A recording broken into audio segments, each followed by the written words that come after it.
O reino da divina vontade em meio às criaturas. Livro do céu. A chamada às criaturas à ordem, ao seu posto e à finalidade para a qual foram criadas por Deus. Por Luísa Picarreta. Volume 16, capítulo 19, 6 de setembro de 1923. Quando o amor acaba, começa a culpa. Sentia-me petrificada pela dor da privação do meu doce Jesus. Parece-me que também suas breves visitas como relâmpagos, sua sombra, vão diminuindo, único sustento meu na sua privação, que como pequenas gotas de orvalho sustentam a pobre planta da minha alma, que queimada, seca por sua privação, lhe dão um fio de vida para não fazer morrer. Mas estava toda resignada à sua vontade, e buscava, por quanto estava em mim, seguir seus atos interiores, como quando, junto com Jesus, empreendia o voo em seu santíssimo querer. Mas, ó, como diversos os fazia mal, não encontrando a todos para dar por todos ao meu Deus. Então estava dizendo em meu interior: meu Jesus, no teu querer, uno os meus pensamentos aos teus. E como os teus pensamentos circulam em cada inteligência criada, quero que cada pensamento tome dos teus o amor de sua inteligência, para poder pôr no voo do amor cada pensamento de criatura. Este voe para cima no céu, ante a majestade suprema, e fundindo-se com o amor eterno, atrai à terra sobre todas as criaturas o amor da Santíssima Trindade. Agora, enquanto isso e outras coisas fazia, meu adorável Jesus se moveu dentro de mim e, suspirando, me disse: minha filha, tu não podes estar sem mim, e muito menos posso eu estar sem ti. Tudo o que tu sentes em seu coração, sou eu. Suas ânsias, seus suspiros, o martírio que sofre porque está privada de mim, sou eu. Nos meus batimentos que se repercutem em ti, que te levam minhas penas, que me escondem de você. Por isso, não podendo mais, o amor, superando a justiça, me obriga a me mostrar. E enquanto dizia, fez-se ver. Meu Deus, quem pode dizer como me senti renascer? Depois adicionou: minha filha, tu me deste o quarto em ti na terra, e eu te tenho no céu, em meu coração. Então, enquanto você está na terra, você está comigo no céu. A divindade se deleita com a pequena filha do Supremo Querer, tendo-a com eles no céu. E como temos a nossa pequena filha no céu e na terra, não nos convém destruir a terra como a justiça gostaria de fazer. Merecendo-o as criaturas, ao mais desaparecerão muitas cidades. A terra vai abrir redemoinhos em diferentes pontos, fazendo desaparecer lugares e pessoas. As guerras a dizimarão, mas por consideração de nossa pequena filha, não a destruiremos, tendo dado a ela a tarefa de fazer viver nossa vontade sobre a terra. Por isso, tem valor, não te abatas demasiado em minha ausência. Deves saber que, não podendo durar muito sem me fazer ver, eu mesmo não posso, e você não cessa jamais, jamais de me amar. Mas não só por você mesma, mas também por todos os nossos queridos irmãos. Com efeito, queres tu saber por que Adão pecou? Porque esqueceu que eu o amava e esqueceu de me amar. Foi este o primeiro germe de sua culpa. Se tivesse pensado que eu o amava muito e que ele estava obrigado a me amar, jamais teria decidido desobedecer-me. Então, primeiro parou o amor, depois começou o pecado. E assim que cessou de amar a seu Deus, cessou o verdadeiro amor a si mesmo. Seus membros e as suas potências se rebelaram a ele mesmo. Perdeu o domínio, a ordem e se voltou temeroso. Não só isto, mas cessou o verdadeiro amor para com as outras criaturas. enquanto que eu o havia criado com o mesmo amor que reinava entre as divinas pessoas, no qual um devia ser a imagem do outro, a felicidade, a alegria, a vida do outro. Por isso, vindo à Terra, a coisa a qual dei mais importância foi que se amassem um ao outro como eram amados por mim, para dar-lhes meu primeiro amor, para fazer pairar sobre a terra o amor da Santíssima Trindade. Por isso, em todas as tuas penas e privações, não te esqueças jamais que eu te amo muito, para nunca te esquecer de me amar. E como filha do nosso querer, tens a tarefa de me amar por todos. Assim estará na ordem e não terá medo de nada. Capítulo 20. 9 de setembro de 1923. A divina vontade é inferno para o demônio, e ele a conhece só para odiá-la. Eu me senti com algum medo ainda. Quem sabe se não fosse o meu adorável Jesus que se dignasse falar comigo, manifestando-me tantas verdades sublimes, especialmente sobre a vontade divina. Mas o inimigo, para me arrastar ao engano, e enquanto parece que com tantas verdades me eleva em alto, logo me precipitará no abismo. E dizia entre mim: meu Jesus, livra-me das mãos do inimigo, e não quero saber nada. A única coisa que me interessa é salvar minha alma. Então, bendito Jesus, movendo-se em meu interior, me tem dito: minha filha, por que temes?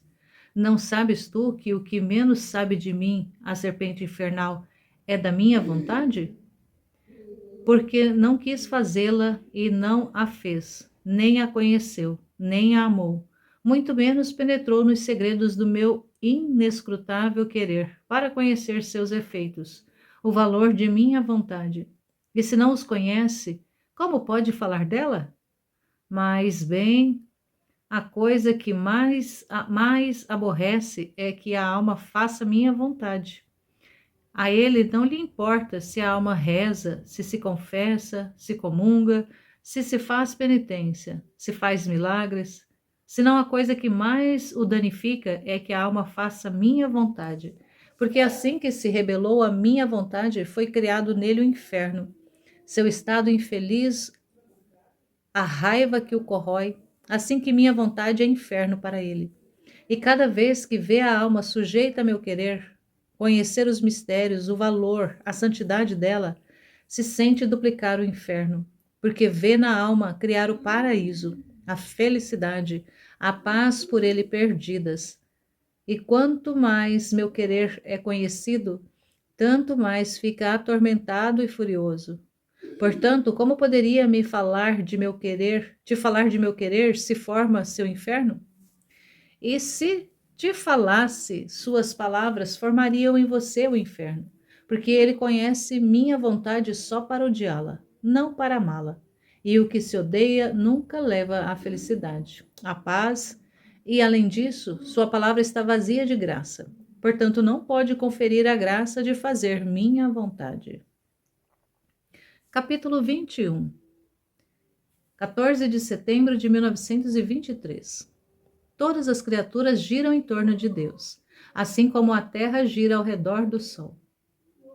Eu estava pensando como todas as coisas giram em torno do Sol. A Terra, nós, todas as criaturas, o mar, as plantas, todos, em suma, todos giramos ao redor do Sol.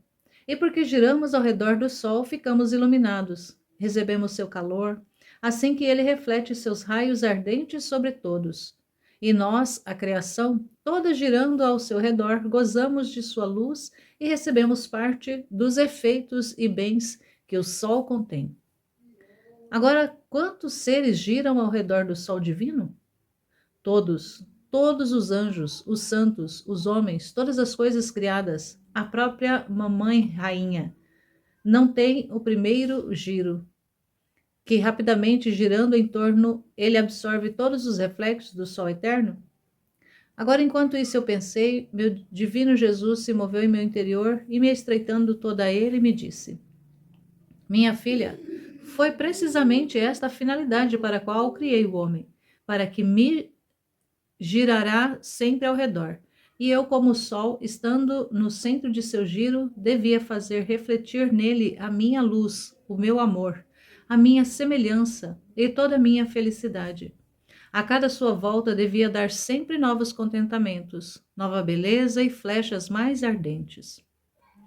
Antes que o homem pecasse, minha divindade não estava oculta ao homem, porque com me girar em torno, ele era meu reflexo, portanto era a pequena luz. Era então como conatural que, sendo eu o grande sol, a pequena luz pudesse receber os reflexos da minha. Enquanto pecou, parou de me girar ao redor. Sua pequena luz se escureceu. Ficou cego e perdeu a luz para poder ver em carne mortal minha divindade, por quanto a criatura é capaz. Tanto que, ao vir a redimir o homem, tomei carne mortal para me fazer ver. Não só porque junto com a carne o homem havia pecado, e eu juntamente com a carne devia expiar, senão porque lhe faltavam os olhos para poder ver minha divindade.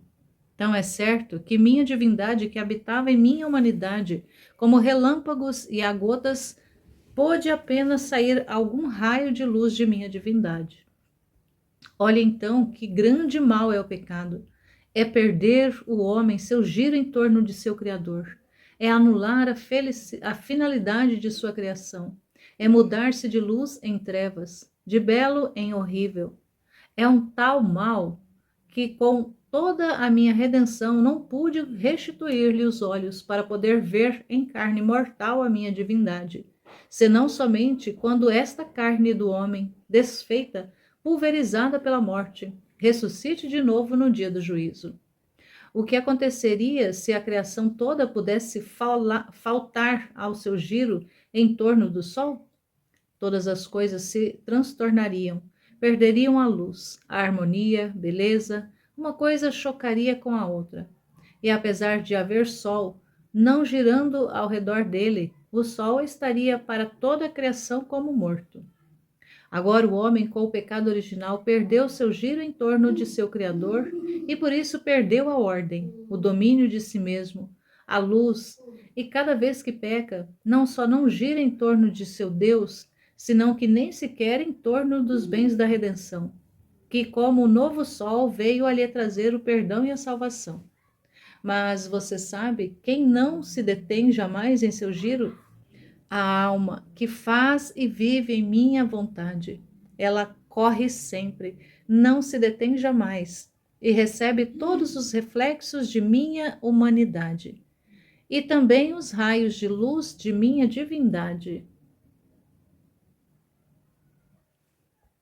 Capítulo 22, 21 de setembro de 1923. Provas da alma.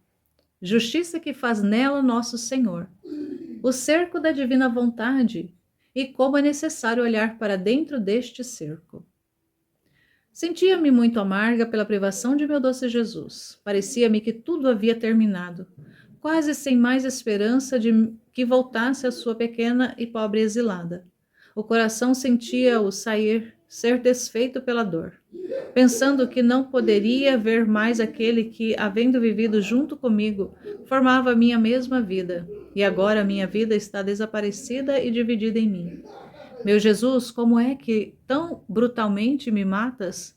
Sinto as penas do inferno, que enquanto eu morro, eu sou forçada a viver.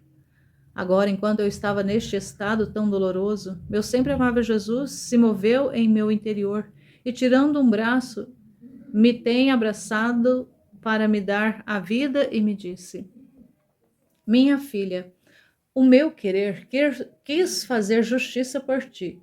Isto era necessário para provar a tua fidelidade, porque em todas as minhas obras concorrem todos os meus atributos.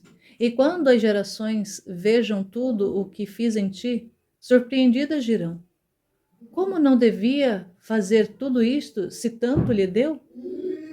Minha justiça fará ver as provas que te fez sofrer, e lhes dirá a eles: a fiz passar através do fogo de minha justiça e a encontrei fiel. Por isso meu amor tem continuado seu curso. Além disso, saiba que o primeiro a fazer justiça de você foi o meu amor. Quantas provas não te fez sofrer para estar seguro do teu amor? A segunda foi a cruz, que fez severa justiça de você. Tanto que meu querer, atraído por meu amor e por minha cruz, quis descer em ti e fazer-te viver nele. Mas também o meu querer não quis ser menos que o meu amor e que minha cruz. E para estar seguro, ciumento se tem subtraído, fazendo-te justiça para ver se continuaste os teus voos no meu querer sem mim. Quando vi isto, disse: Ah, como podia eu seguir estes voos sem ti? Faltava-me a luz, e se começava, não terminava, porque não estava contigo, comigo aquele que me fazendo tudo presente me fazia agir por todos, fazendo-me ligar todas as relações entre o Criador e toda a criação. A minha mente nadava no vazio sem encontrar ninguém. Como podia fazê-lo? E Jesus? Seu começo era fazer, e a dor de não poder terminar era cumprir. Por isso, ânimo e fidelidade são necessários. Com um pouco de prova é sempre mais verdadeiro e seguro. E além disso, se não foi isentada nem sequer minha rainha-mãe destas provas, você gostaria de ser você isentada? Depois de algum tempo, voltou de novo e se fazia ver dentro de mim, no meio de um círculo, sobre o qual convidava as almas a subir, para fazê-las caminhar sobre este círculo. Eu subia para nunca mais descer, e meu amável Jesus me disse: Minha filha, este círculo é a minha vontade eterna, que abraça a grande roda da eternidade. Tudo o que está dentro deste círculo não é outra coisa que tudo o que fez a minha humanidade na divina vontade, para buscar que meu querer se cumprisse como no céu, assim na terra. Tudo está preparado e feito. Não resta mais que abrir as portas e fazê-lo conhecer, para fazer o homem tomar a possessão.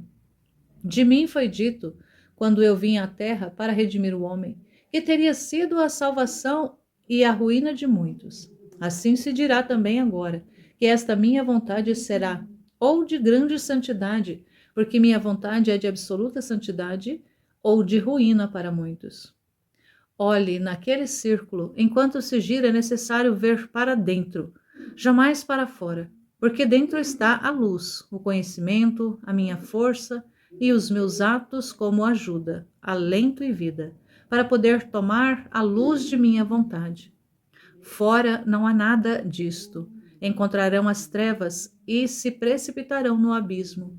Por isso seja atenta, mantenha sempre fixa o olhar em meu querer, e você se encontrará com a plenitude da graça de viver em minha vontade.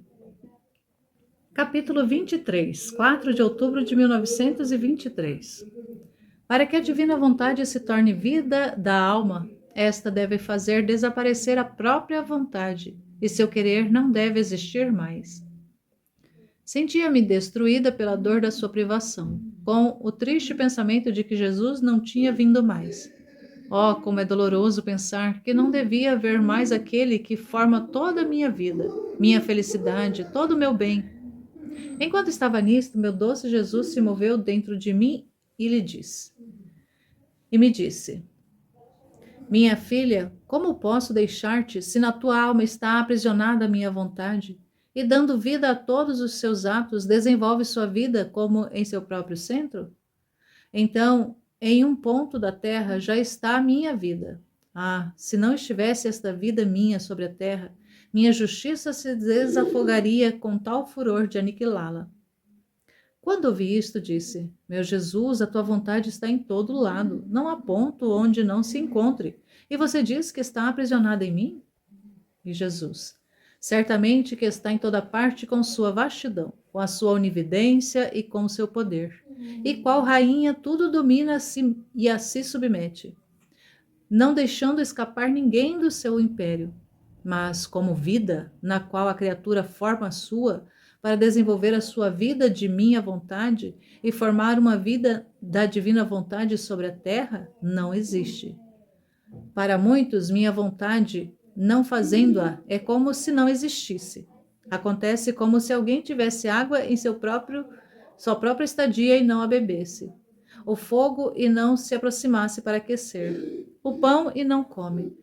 Contudo, e que tenha consigo estes elementos que podem dar vida ao homem, não tomando-os, pode morrer de sede, de frio e de fome. Outros tomam-nos muito raramente e são fracos e doentes. Outros todos os dias, e estes são saudáveis e robustos. Assim que tudo está quando se possui um bem em se a vontade humana o quer tomar e o modo como quer tomar. E à medida que vai usando-o, assim vai recebendo os efeitos. Assim é da minha vontade. Para fazer-se vida da alma, ela deve fazer desaparecer a própria vontade na minha.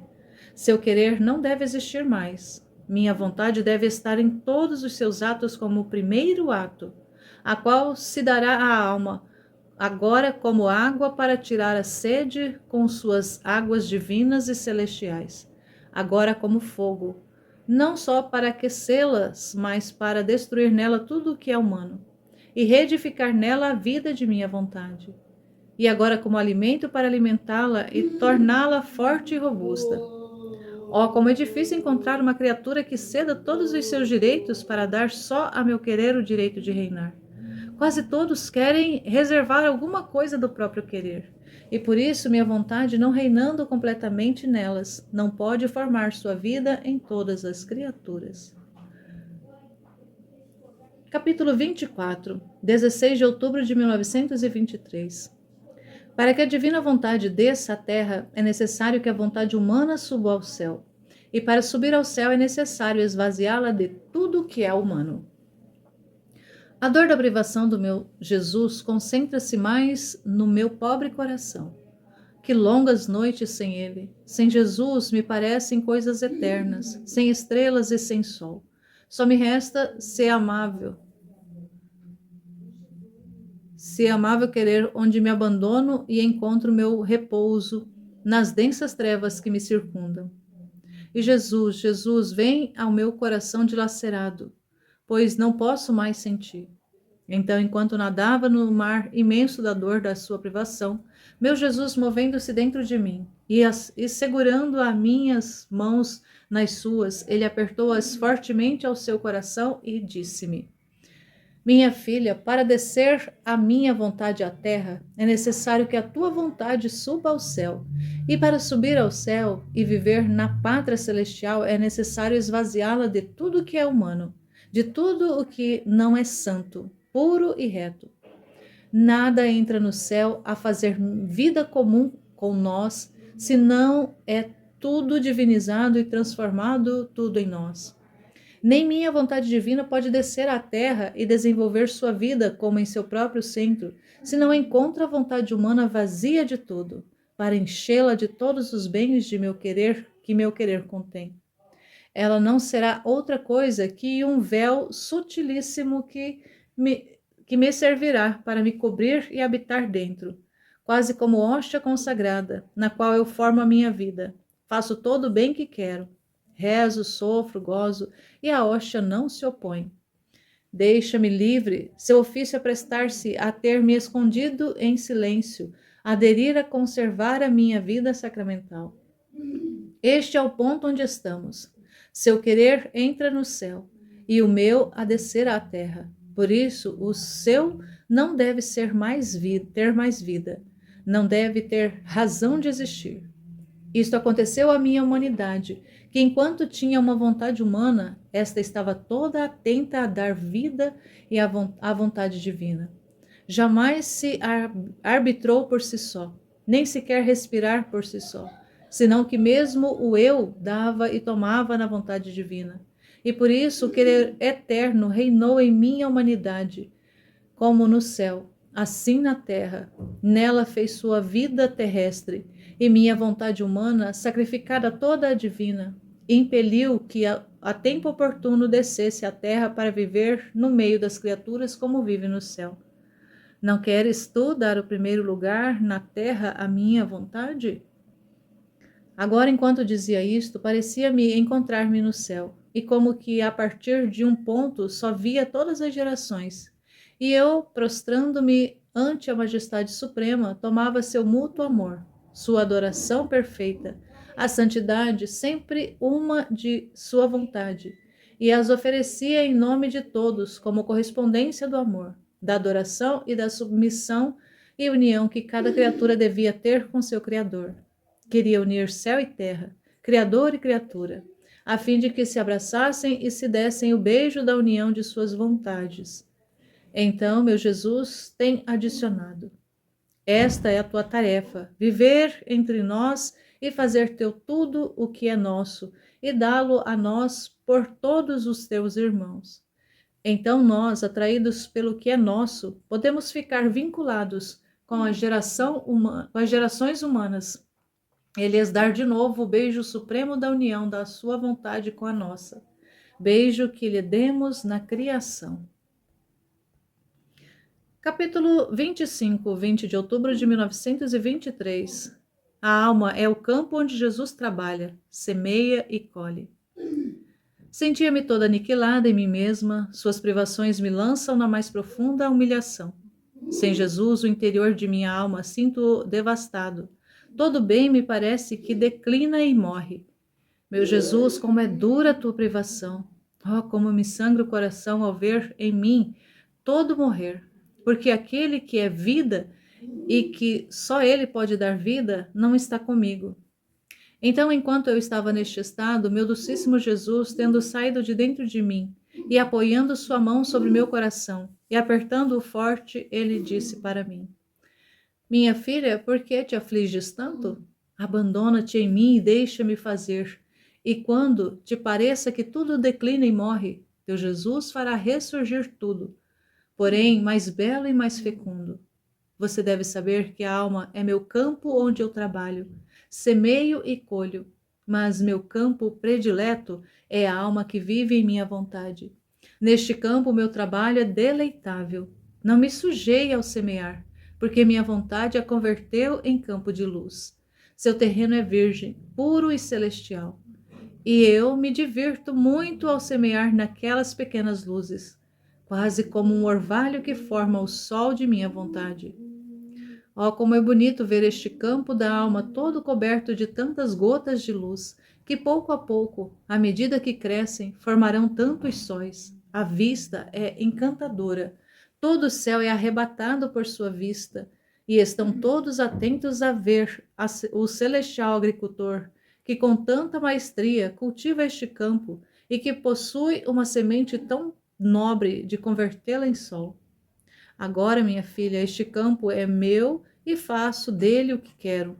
E quando estes sóis estão formados, eu os colho e os levo ao céu, como a mais bela conquista de minha vontade. E volto de novo ao trabalho de meu campo e revolvo tudo. Portanto, ponho tudo em desordem, e a pequena filha de meu querer sente que tudo termina, que tudo morre. Os sóis tão fulgurantes de luz os vê substituir pelas pequenas centelhas de luz que vou semeando e acredita que tudo perece. Como você se engana. É a nova colheita que se deve preparar. E como eu quero torná-la mais bonita do que a primeira e aumentá-la mais para poder duplicar a minha colheita, o trabalho à primeira vista parece mais cansado e a alma sofre demais. Mas essas penas são como o terreno arado, que fazem aprofundar mais a semente para fazê-la germinar mais segura, mais fecunda e bela. Não vês tu um campo quando se tem colhido como é magro e pobre? Mas deixe-o crescer novamente e você vai vê-lo mais florescente do que antes. Por isso, deixe-me fazer, e tu, com viver em meu querer, estarás junto comigo no trabalho. Semearemos juntos as pequenas centelhas de luz. Faremos competição para ver quem semeia mais, e assim nos divertiremos ao semear. Ou no descanso, mas sempre juntos. Eu sei qual é o teu maior medo, que eu te deixe. Não te deixo. Quem vive em meu querer é inseparável de mim. E eu, meu Jesus, tu costumavas dizer-me que quando não vens era porque querias castigar as pessoas. E agora não é por isso que não vens, mas por outra coisa? E Jesus, como que suspirando, virão os castigos. Ah, se soubesse. Dito isto, desapareceu.